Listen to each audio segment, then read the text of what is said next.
बेटी की परवरिश। जिंदगी किसी को किस मोड़ तक ला सकती है। एक दिन कविता अपने पति से कहती है, कौन है ये बच्ची, बताते क्यों नहीं, क्यों लेकर आए हो इसे यहाँ? कविता, ये मेरी बच्ची है। माँ पापा मेरी शादी शिवानी से करने के लिए मान नहीं रहे थे, लेकिन मैं उससे बहुत प्यार करता था। अब वो इस दुनिया में नहीं है, लेकिन सन्निका की जिम्मेदारी मेरी है। इसे मैं अपने पास ही रखूंगा। कविता ये देखकर सुनकर सन्न रह जाती है। कैसी बात कर रहे हैं आप? लोग क्या कहेंगे? मैं कैसे इस बच्चे के साथ जीवन चलाऊंगी? देखिए, इसे देखकर मुझे टेंशन हो रही है। आप इसे ले जाइए यहाँ से। मेरी भी तो बेटी है, मैं उसका हक कैसे मार दूं? दिनेश कविता को किसी तरह समझा लेता है। देखो सन्निका, ये आज से तुम्हारी माँ है, इन्हें तुम्हें माँ कहना है। कविता को तो सन्निका को देखना भी गवारा नहीं है, फिर वो उसकी माँ कैसे बन पाती? और शायद दिनेश भी ये हकीकत जानता था। कुछ साल बाद देखिए, अब राधिका बड़ी हो गई है, उसके लिए किसी अच्छे घर का रिश्ता देखिए ना। शादी तो करवानी है ना? हाँ, लेकिन सन्निका उससे बड़ी है, पहले तो उसकी शादी तय करेंगे ना। जमाना जानता है कि वो एक नाजायज लड़की है, कोई उससे शादी क्यों करेगा? वैसे भी आता है क्या उसे, जो कोई उसे अपने घर की बहू बनाएगा? तभी वहाँ सन्निका आ जाती है। पापा, मुझे स्कॉलरशिप मिल गई है, आगे का सारा खर्चा यूनिवर्सिटी वाले उठाएंगे। मैं कल ही वहाँ हॉस्टल में शिफ्ट हो रही हूँ। लो, सुना दिया ना फैसला। अरे अब क्यों शिफ्ट हो रही हो? पहले ही हो जाती शिफ्ट। दुनिया में यूं कालिक तो ना होती हमारी। क्या यार कविता, एक तो खुशी की बात है कि लड़की को कुछ आगे बढ़ने पढ़ने का मौका मिल रहा है, लेकिन नहीं, तुमको तो केवल ताना मारना ही आता है। जाकर देखो शिवानी क्या कर रही है। अरे हाँ, मैं शिवानी को दूध देना भूल गई, वो कैसे उठेगी? कविता को ये सुनकर गुस्सा आ जाता है। हाँ हाँ, अपनी किताबों से फुर्सत मिले तब ना। मेरी बेटी ना कुछ खाए ना कुछ पिए, यही तो चाहती हो तुम। सन्निका, जिसने कभी कविता से बात ही नहीं की थी, क्योंकि वो उसे हमेशा कोसती, वो वहाँ से बिना कुछ कहे निकल जाती है।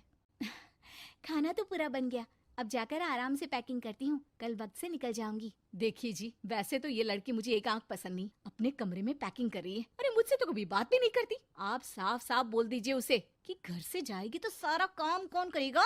उसकी माँ।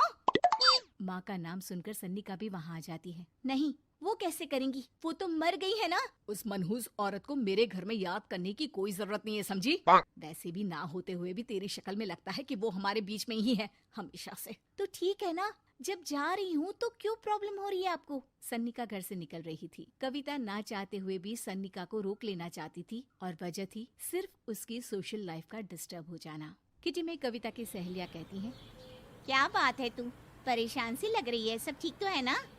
क्या हुआ, उस सन्निका ने फिर कोई तमाशा किया क्या? अरे नहीं नहीं, चली गई, वो तो ऑक्सफोर्ड की कोई NGO है, उसकी स्कॉलरशिप मिली है। मेरा भाई बता रहा था कि उसका तो फ्यूचर ब्राइट है।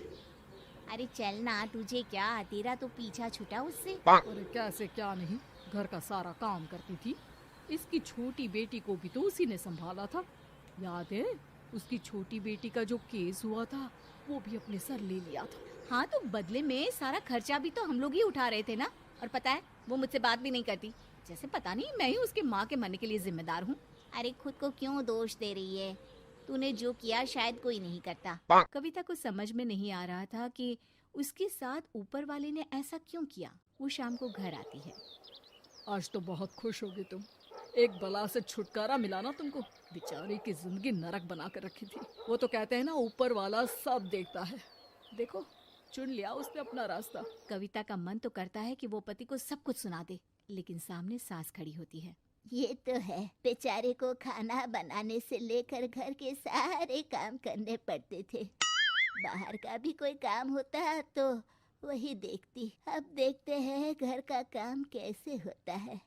तभी कविता की बेटी उसके लिए चाय लेकर आ जाती है। लो माँ चाय, कैसी रही किट्टी? अच्छी थी बेटा, खाने में कुछ बनाया है क्या? हाँ, सन्निका दीदी जैसी ही सब्जी बना दी है, आप रोटी बना लो। और हाँ, कल मैं चली जाऊंगी इलेक्ट्रिक बिल और राशन लाने के लिए। अच्छा अच्छा, पैसे मैं दे दूंगी।